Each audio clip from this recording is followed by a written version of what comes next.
Assalamualaikum warahmatullahi wabarakatuh. Perkenalkan, nama saya Fatir Afin Marit Kauno dari Presidensi 9, ingin menyampaikan materi pendidikan agama Islam tentang tabligh. Menurut tinjauan bahasa, kata tabligh berasal dari kata balagho yang artinya menyampaikan atau memberitahukan pesan atau ceramah secara lisan atau perkataan.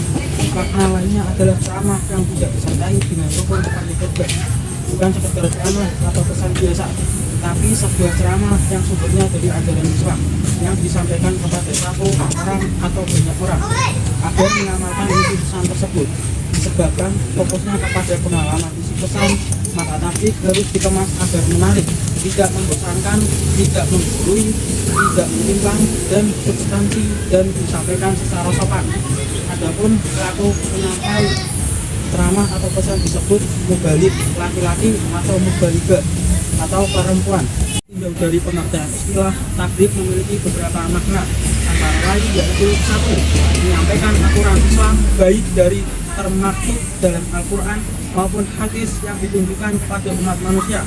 Yang kedua, menyampaikan ajaran Islam kepada umat manusia untuk dijadikan pedoman agar memperoleh kebahagiaan dunia dan akhirat.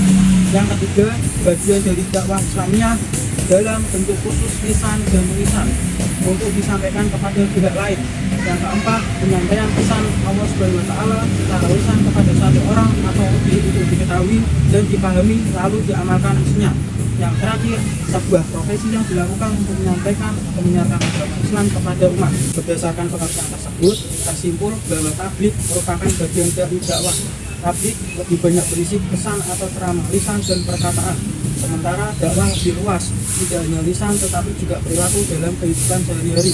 Khusus di Indonesia, konsep tabligh tidak hanya berisi ceramah lisan, tapi juga berisi kegiatan keagamaan lainnya.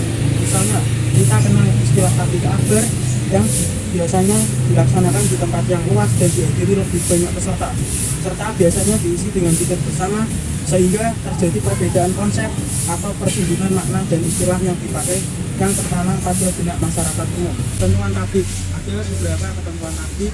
Yang pertama, dilakukan dengan cara yang sopan, lemah lembut, tidak kasar, dan tidak merusak.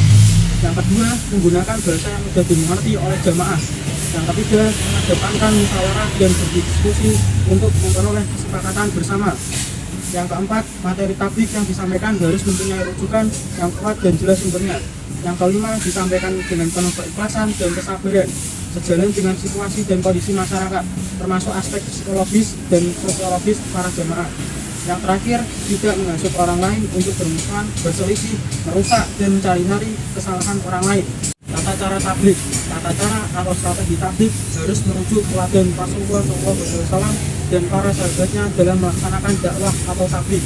Sejarah Islam pun telah memberi teladan dalam bertabligh, yaitu yang pertama, mengajak orang terdekat terlebih dahulu menuju profil muslim yang menyatu antara kata dan perbuatan, lalu mengajak kepada masyarakat luas, sebab keluarga merupakan kunci sukses karena pihak lain akan melihat dulu pribadi dan keluarganya.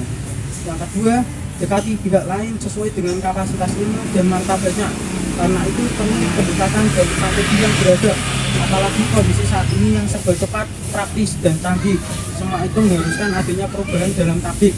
Yang terakhir, mengajak diri dan pihak lain untuk saling membantu agar tabligh dapat terlaksana dengan baik, bertahap, berkesinambungan, menjangkau semua lapisan masyarakat, serta adanya segmen tabligh yang jelas antara mubalik satu dengan yang lain, sehingga semua lapisan masyarakat terkena sasaran tabligh.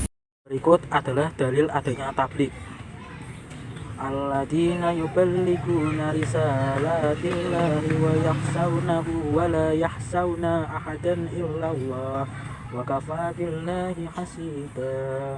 Yang artinya yaitu orang-orang yang menyampaikan risalah-risalah Allah, mereka takut kepadanya dan tidak merasa takut kepada siapapun selain kepada Allah, dan cukuplah Allah sebagai pembuat perhitungan. Quran Surat Al-Ahzab Surat ke-33 ayat ke-39. Sekian materi yang dapat saya sampaikan, kurang lebihnya mohon maaf. Wassalamualaikum warahmatullahi wabarakatuh.